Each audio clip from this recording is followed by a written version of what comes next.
साथीहरु आज हाम्रो भान्सामा बन्दैछ मसरुम र बोडी मिक्स तरकारी। हामी मसरुमको तरकारीमा बोडी, आलु, प्याज, टमाटर हालेर बनाउँदै छौं।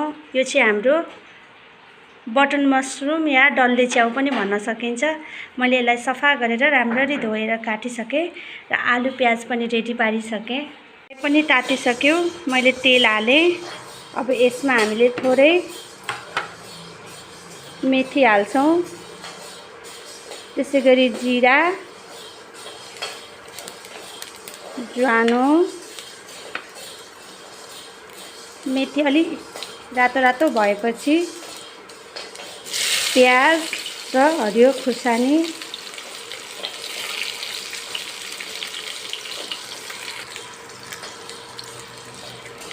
प्याज हल्का फ्राई हुँदैछ। अब यतिखेरै हामीले थोरै बेसार हाल्छौं, कलर राम्रो आउँछ यतिखेर बेसार हाल्दा।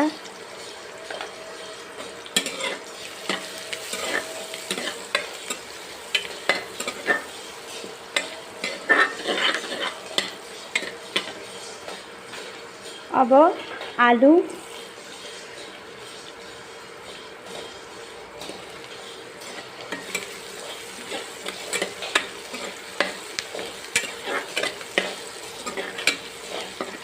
र सँगसँगै बोडी पनि हाल्न सकिन्छ।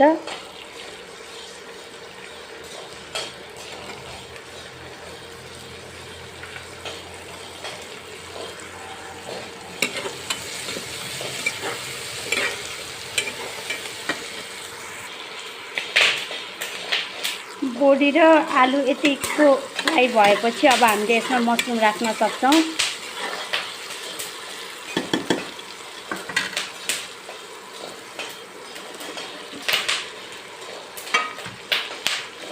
हामीले मसरुमलाई जहिले पनि एकछिन पखालेर अनि एकछिन घाममा राख्यौं भने भिटामिन डी चाहिँ अझै बढी राम्ररी एब्जर्ब हुन्छ रे हाम्रो जिउमा। त्यही भएर मसरुम पकाउँदा फेरि पखालेर घाममा एकछिन राख्दा राम्रो हुन्छ भनिदो रहेछ। त्यही भएर मैले पनि एकछिन पखालेर घाममा राखेर मसरुम त्यसपछि बल्ल पकाउनलाई कराईमा राखेको छु। हेर्नुस् है, अब यो मसरुमले बिस्तारै पानी छोड्छ। त्यही भएर अब हामीले यसलाई छोपेर एकछिन पाक्न दिने। अलिकति हामी हरियो लसुन र धनियाको पत्ता पनि राख्छौं। यो चाहिँ हेर्नुस् त कस्तो फ्रेस हरियो लसुन छ। यसलाई काटेर अलिकति मिसाउँछौं, स्वाद अझै मिठो हुन्छ। मसरुम यतिको फ्राई भयो, हेर्नुस् त। अब यसमा हामीले स्वाद अनुसारले नुन राख्छौं।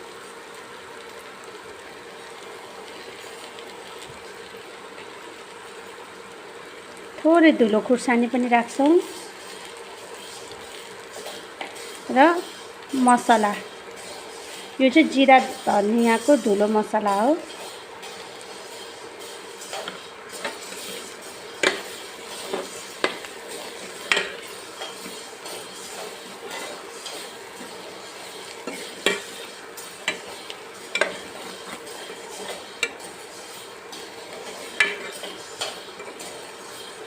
अब यसमा हामीले टमाटर राख्छौं।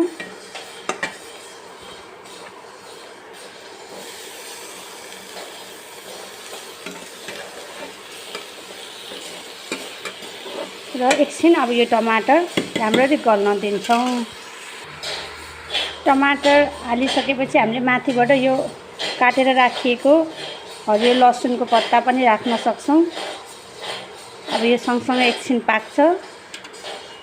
यसलाई अब राम्ररी छोप्दियौं।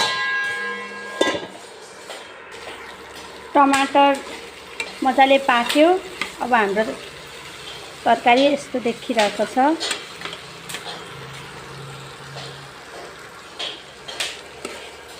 हल्का एन्टिलाइट परेको जस्तो छ।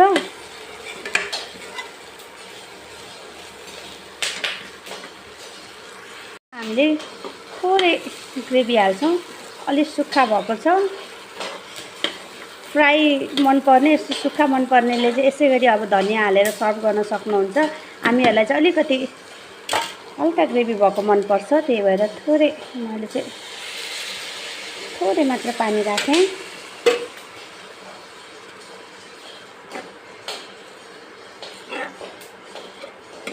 अब हाम्रो तरकारी लगभग रेडी भइसक्यो। अब यसमा हामीले थोरै धनिया राख्न सकिन्छ काटेर। फ्रेस धनिया,